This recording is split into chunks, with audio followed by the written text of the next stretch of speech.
Hello, I am Becca Rue. You are watching Rue's Musings. I am going to expand today on something that I've mentioned kind of in passing in some other musings, and that is, I feel like in all of the blogs, the yoga kind of self-help stuff that's online that we're listening to, we're getting away from the idea of needing to be perfect by trying our best. And I feel like it's the same thing. The idea of always trying our best or being our best, to me, leaves out this huge chunk of our life experience and the most important and the most interesting part.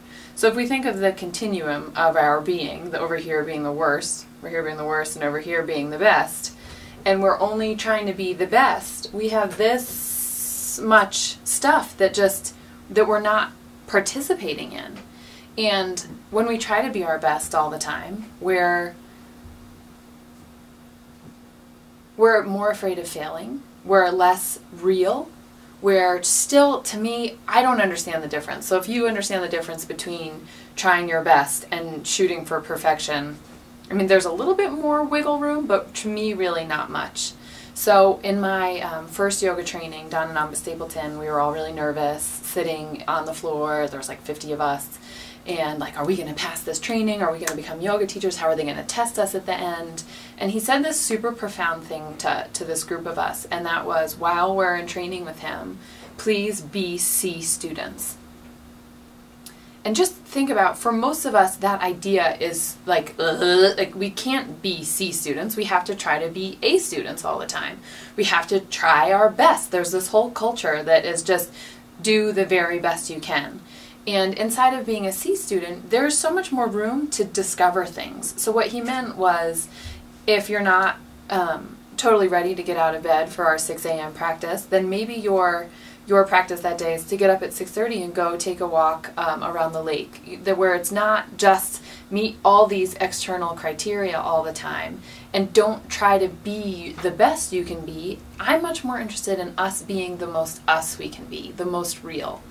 And my mentor talks a fair amount about our fear of failing and how if you're not afraid to fail, there's all this room for growth. And we can't be our best and not be afraid to fail. Did I say that right? Yes, inside of being our best, there's sort of got to be a guarantee that you're going to succeed. And all artists will tell you that they've had to go through so many failures, so many poor projects, so many bad poems, so many ugly photographs to find the ones that are beautiful. So I want us to experience the full spectrum. And Brene says, fundamentally, as human beings, we're here to connect with each other, that it's a fundamental human need to connect with one another. And around this idea of being our best, and even being our best inside of relationships, think about the people who you love the most in your life and who really withstood the test of time and who you feel so whole with and so connected to. Those people do not only know your best self, they know your whole self. And in order for us to connect to ourselves, to our work, to each other, we can't be striving for, in my opinion, the best. Sometimes the best is possible, right? There are projects where you're like, I'm just in the zone, I'm in the flow, I'm going to feel this, and this is, my creative juices are there, and I can experience my best. But most of the time we're not at our best. That's why it's the best. And we put this pressure on ourselves to be the best all the time. To be the best in our group of friends, to be our best, it's just too much. So another way that I have thought about to shift our intention inside of our lives is consider, rather than trying to be the best, your best version of yourself, think about, okay, who am I on the inside and who am I on the outside? And where do they match up, and where is there a dissonance in between the two? And who we are on the inside can inform who we are on the outside, and the pressure that we feel on the outside can inform who we are on the inside. That's a much more interesting inquiry to me. I'd rather meet you exploring yourself and understanding yourself and hearing about your vulnerabilities and hearing about your failures and hearing about your challenges, rather than like, here are all my successes. How does that like enable us to connect with each other? And none of us like those people. Well, here's my thing.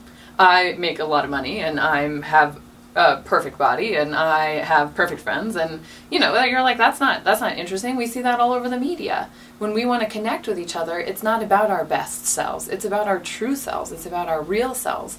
I'm much more inspired by this. And if you can live your life kind of with the mentality of be a C student, and inside of your relationships, inside of your day, show up authentically rather than, let's give it our best, I think it's much more interesting. There's so much more freedom. There's so much more room for discovery.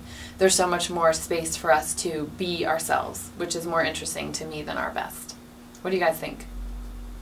Please, if you're watching this, share it on Facebook if you like what I had to say. And if you have any questions about any of the musings, you can check out some of the other musings too. I think I have almost 52. This might be my 52nd, which would be a year of videos every week. I feel pretty excited about that. And I will see you next week. Bye-bye.